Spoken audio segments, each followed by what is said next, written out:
બગદાણા ગામના સરપંચ અને કોળી સમાજના આગેવાન નવનીતભાઈ બાલદિયા ઉપર થયેલ હુમલાના પગલે ભાવનગર જિલ્લાનો કોળી સમાજ મેદાનમાં ઉતર્યો છે।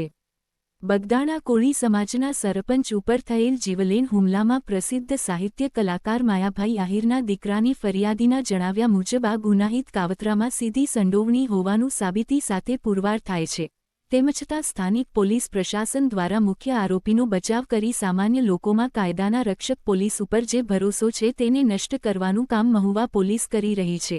ત્યારે આ અંગે ભાવનગર જિલ્લા તેમજ રાજ્યના તમામ કોળી ઠાકોર સમાજના સંગઠનોને તેમજ રાજ્યના તમામ કોળી યુવાનોને ભાવનગર જિલ્લા આગેવાનો અશોકભાઈ મકવાણા મામસી, કાળુભાઈ જાંબુચા, બળદેવભાઈ સોલંકી, કિશનભાઈ મેર, સુરેશભાઈ ચૌહાણ, હિરેનભાઈ વાઘેલા, અક્ષયભાઈ ચુડાસમા, પરેશભાઈ મેર, જયેશભાઈ બારૈયા, શંભુભાઈ વાળા, મુકેશભાઈ મેટલિયા, અશોકભાઈ રાઠોડ, મુકેશભાઈ ઢાપા, માવજીભાઈ સરવૈયા, ચંદુભાઈ ભાલિયા, નીતિનભાઈ બારૈયા, વીડી મકવાણા તેમજ મહુવાની આજુબાજુના સ્થાનિક આગેવાનો દ્વારા નમ્ર વિનંતી કરી છે કે બધા કોળી ભાઈઓ બહેનો આપ પોતપોતાના સ્થાનેથી social media, electronic media, print media મારફત કે અન્ય કોઈ માધ્યમથી પીડિત કોળી યુવાનને વહેલી તકે ન્યાય મળે માટે સમગ્ર સમાજને આહ્વાન કરવામાં આવ્યું છે, જેની યાદી અખિલ ભારતીય યુવા કોળી સમાજ ભાવનગર જિલ્લાના યુવા મહામંત્રી સુરેશભાઈ ચૌહાણ દ્વારા જણાવવામાં આવે છે।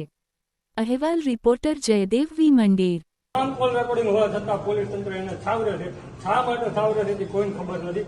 જો કે યાર જે પણ વ્યક્તિ છે, એના પિતા છે, એનો પુત્ર છે, એ બધું જગજાહેર છે, તમામ મીડિયામાં આવી ગયું છે, કોણ કોના હિસાબે કામ કરી રહ્યું છે સ્પષ્ટ છે।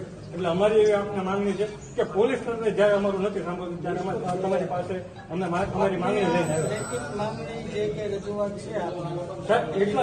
એ માંગણી સાથે સાથે અમે આપનું ધ્યાન દોરવા જઈ રહ્યા છીએ। જો આગામી 3 દિવસમાં આની ઉપર જો યોગ્ય કાર્યવાહી કરવામાં નહીં આવે તો એવો આદેશ કરવામાં આવે કે જે કંઈ પણ ઘટના ઘટી છે તેમાં ન્યાયની તપાસ થાય અને યોગ્ય કાર્યવાહી થાય, વિશેષ નિવેદન લેવામાં આવે। જે પણ નામ ખુલ્લે તેમને આમાં એમનું નામ તરીકે ભેગા થઈ આ વસ્તુ નહીં થાય તો નાના માણસોને ન્યાય નથી મળતો એવું સાબિત થશે।